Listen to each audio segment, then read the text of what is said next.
यमुना और श्री कृष्ण पत्नियों का संवाद। कीर्तनोत्सव में उद्धव जी का प्रकट होना। ऋषियों ने पूछा, सूत जी, अब यह बतलाएं कि परीक्षित और बर्षनाभ को इस प्रकार आदेश देकर जब शांडिल्य मुनि अपने आश्रम को लौट गए, तब उन दोनों राजाओं ने कैसे कैसे और कौन कौन सा काम किया। सूत जी कहने लगे, दत्तवंतर महाराज परीक्षित ने इंद्रप्रस्थ दिल्ली से हजारों बड़े बड़े सेठों को बुलवाकर मधुरा में रहने की जगह दी। इनके अतिरिक्त स्मार्ट परीक्षित ने मथुरा मंडल के ब्राह्मणों ने तथा प्राचीन वानरों को, जो भगवान के बड़े ही प्रेमी थे,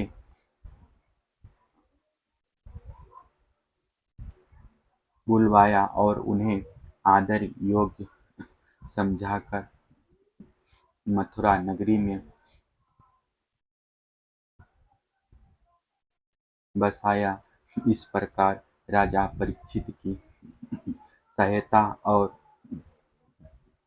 महर्षि शांडिल्य की कृपा से बज्रनाभ ने क्रमश उन सभी स्थानों की खोज की जहाँ भगवान श्री कृष्ण अपने प्रेमी गोपियों के साथ नाना प्रकार की लीलाएं करते रहते थे।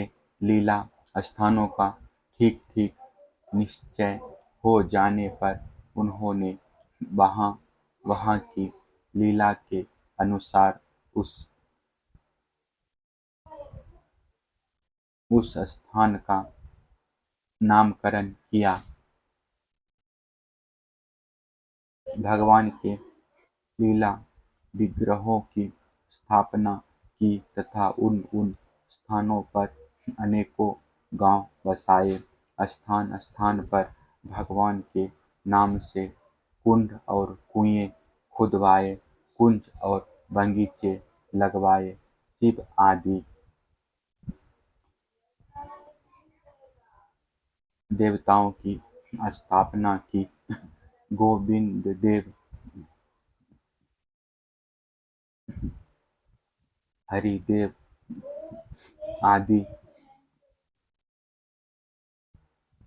नामों से भगवत विग्रह स्थापित किए। इन सब शुभ कर्मों के द्वारा बज्रनाभ ने अपने राज्य में सब और एकमात्र श्री कृष्ण भक्ति का प्रचार किया और बड़े ही आनंदित हुए। उनके प्रजाजनों को भी बड़ा आनंद था।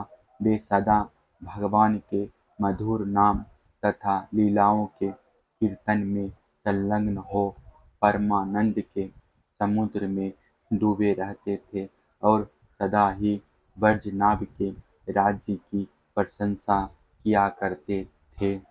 एक दिन भगवान श्री कृष्ण की विरह वेदना से व्याकुल 16,000 रानियां अपने प्रियतम पति देव की चतुर्थ पटरानी कालिंदी यमुना जी को आनंदित देखकर सरल भाव से उनसे पूछने लगी। उनके मन में स्तुतिया दाह का लेश मात्र भी नहीं था। श्री कृष्ण की रानियों ने कहा, बहन कालिंदी, जैसे हम सब श्री कृष्ण की धर्मपत्नी हैं, वैसे ही तुम भी तो हो। हम तो उनकी विरह गर्मी में जली जा रही है।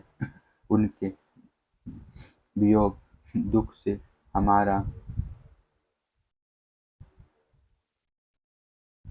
व्यतीत हो रहा है, किंतु तुम्हारी यह स्थिति नहीं है। तुम प्रसन्न हो, इसका क्या कारण है? कल्याणी, कुछ बताओ तो सही।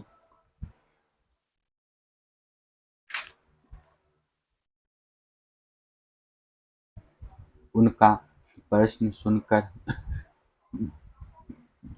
यमुना जी हंस पड़ी, साथ ही यह सोचकर कि मेरे प्रियतम की पत्नी होने के कारण ये भी मेरी ही बहनें हैं, पिघल गई। उनका हृदय दया से द्रवित हो उठा, अतः वे इस प्रकार कहने लगी। यमुना जी ने कहा, अपनी आत्मा में ही रमन करने के कारण भगवान श्री कृष्ण आत्मा राम है और उनकी आत्मा है श्री राधा जी।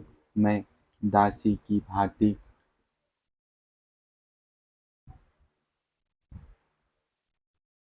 राधा जी की सेवा करती रहती हूँ। उनकी सेवा का ही यह प्रभाव है कि विरह हमारा स्पर्श नहीं कर सकता। भगवान श्री कृष्ण की जितनी भी रानियां हैं, सब की सब श्री राधा जी के ही अंश का विस्तार है। भगवान श्री कृष्ण और राधा सदा एक दूसरों के सम्मुख हैं। उनका परस्पर नित्य संयोग है। इसलिए राधा के स्वरूप में असंत विद्यमान जो श्री कृष्ण की अनन्य रानियां हैं, उनको भी भगवान का नित्य संयोग प्राप्त है। श्री कृष्ण ही राधा है और राधा ही श्री कृष्ण है। उन दोनों का प्रेम ही बंसी है तथा राधा की प्यारी सखी चंद्रावली भी श्री कृष्ण चरणों के नख रूपी चंद्रमाओं की सेवा में आसक्त रहने के कारण ही चंद्रावली नाम से कही जाती है। श्री राधा और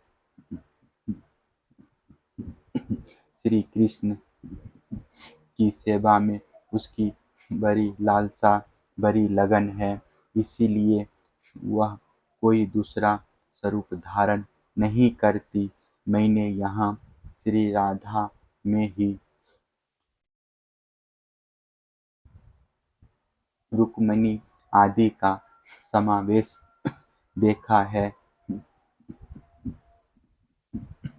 तुम लोगों का भी सर्वस्व में श्री कृष्ण के साथ वियोग नहीं हुआ है, किंतु तुम इस रहस्य को इस रूप में जानती नहीं हो, इसीलिए इतनी व्याकुल हो रही हो। इसी प्रकार पहले भी जब अक्रूर श्री कृष्ण को नंदगांव से मथुरा में ले आए थे, उस अवसर पर जो गोपियों को श्री कृष्ण से विरह की प्रतीति हुई थी, वह भी वास्तविक विरह नहीं, केवल विरह का आभास था।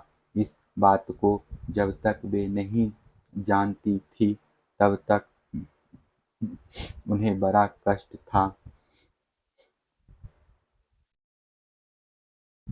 फिर जब उद्धव जी ने आकर उनका समाधान किया, तब वे इस बात को समझ सके। यदि तुम्हें भी उद्धव जी का सत्संग प्राप्त हो जाए तो तुम सब भी अपने प्रियतम श्री कृष्ण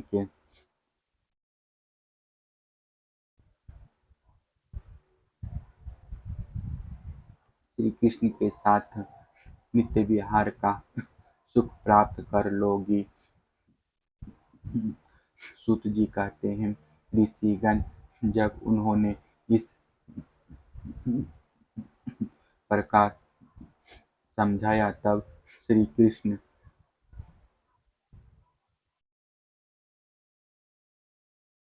की पत्नियां सदा प्रसन्न रहने वाली यमुना जी से पुनः बोली।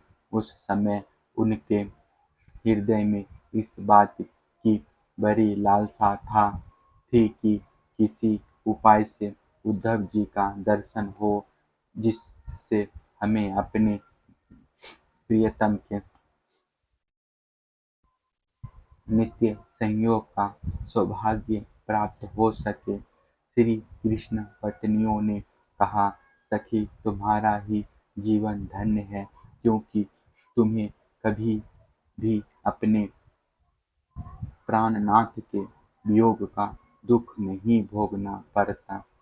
जिन श्री राधिका जी को कृपा से तुम्हारे अभीष्ट अर्थ की सिद्धि हुई है, उनकी अब हम लोग भी दासी हुए।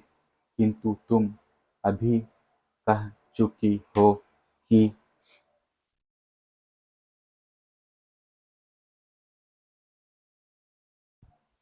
उद्धव जी के मिलने पर ही हमारे सभी मनोरथ पूर्ण होंगे। इसीलिए कालिंदी, अब ऐसा कोई उपाय बताओ जिससे उद्धव जी भी शीघ्र ही मिल जाए। सूत जी कहते हैं, श्री कृष्ण की रानियों ने जब यमुना जी से इस प्रकार कहा, तब वे भगवान श्री कृष्ण चंद्र की 16 कलाओं का चिंतन करती हुई उनसे कहने लगी। जब भगवान श्री कृष्ण अपने परम धाम को पधारने लगे, तब उन्होंने अपने मंत्री उद्धव से कहा, उद्धव, साधना करने की भूमि है बद्रिक आश्रम, तथा अपनी साधना पूर्ण करने के लिए तुम वहीं जाओ। भगवान की इस आज्ञा के अनुसार उद्धव जी इस समय अपने साक्षात स्वरूप से बद्रिक आश्रम में विराजमान है, और वहां जाने वाले जिज्ञासु लोगों को भगवान के बताए हुए ज्ञान का उपदेश करते रहते हैं। साधन की फलरूपा भूमि है ब्रज भूमि। इसे भी इसके रहस्य सहित भगवान ने पहले ही उद्धव को दे दिया था, किंतु वह फल भूमि यहाँ से भगवान के अंतर्धान होने के साथ ही स्थूल दृष्टि से परे जा चुकी है। इसलिए इस समय यहाँ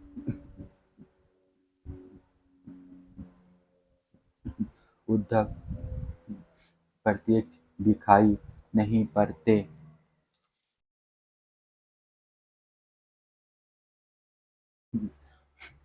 फिर भी एक स्थान है जहाँ उद्धव जी का दर्शन हो सकता है। गोवर्धन पर्वत के निकट भगवान की लीला सहचरी गोपियों की विहार स्थली है। वहाँ की लता अंकुर और बेलों के रूप में अवश्य ही उद्धव जी वहाँ निवास करते हैं। लताओं के रूप में उनके रहने का यही उद्देश्य है कि भगवान की प्रियतमा गोपियों की चरण रज उन पर पड़ती रहे। उद्धव जी के संबंध में एक निश्चित बात यह भी है कि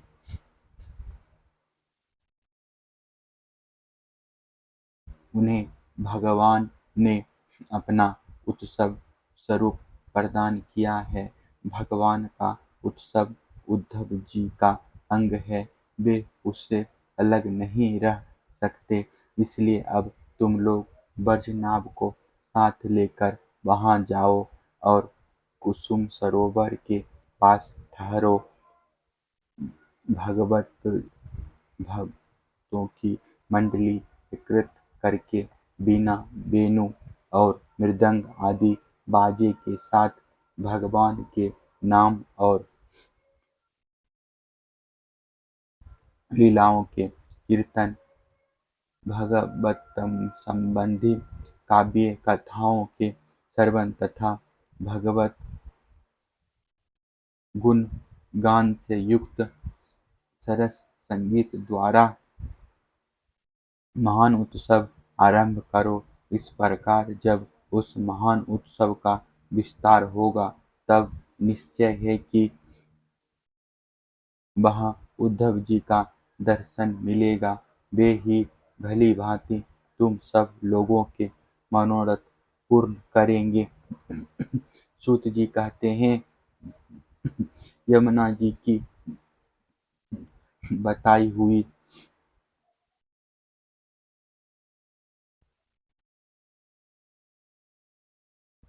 बातें सुनकर श्री कृष्ण की रानियां बहुत प्रसन्न हुई। उन्होंने यमुना जी को प्रणाम किया और वहां से लौटकर ब्रजनाभ तथा परीक्षित से वे सारी बातें कह सुनाई। सब बातें सुनकर परीक्षित को बड़ी प्रसन्नता हुई और उन्होंने ब्रजनाभ तथा श्री कृष्ण पत्नियों को उसी समय साथ ले उस स्थान पर पहुंचकर तत्काल वह सब कार्य आरंभ करवा दिया जो कि यमुना जी ने बताया था।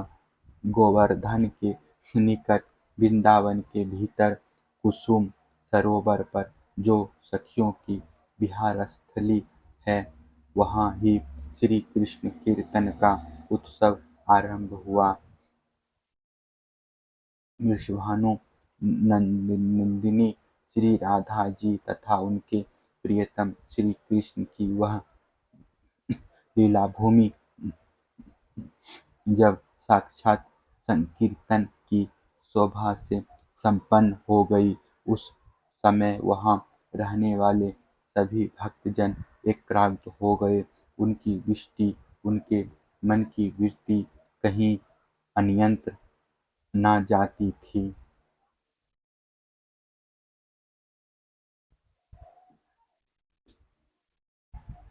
तदंतर सबके देखते देखते वहाँ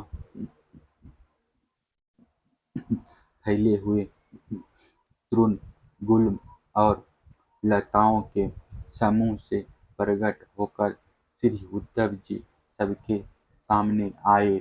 उनका शरीर श्याम वर्ण था, उस पर पीताम्बर शोभा पा रहा था। वे गले में वनमाला और गुंजा की माला धारण किए हुए थे तथा मुख से बारंबार गोपी वल्लभ श्री कृष्ण की मधुर लीलाओं का गान कर रहे थे। उद्धव जी के आगमन से उस संकीर्तन स्वरूप की शोभा कई गुनी बढ़ गई। जैसे स्फटिकमणि की बनी हुई अट्टालिका की छत पर चांदनी छिटकने से उसकी शोभा बहुत बढ़ जाती है। उस समय सभी लोग आनंद के समुद्र में निमग्न हो अपना सब कुछ भूल गए, सुध बुध खो बैठे। थोड़ी देर बाद जब उनकी चेतना दिव्य लोक से नीचे आई, अर्थात जब उन्हें होश हुआ, तब उद्धव जी को भगवान श्री कृष्ण के स्वरूप में उपस्थित देख अपना मनोरथ पूर्ण हो जाने के कारण प्रसन्न हो वे उनकी पूजा करने लगे।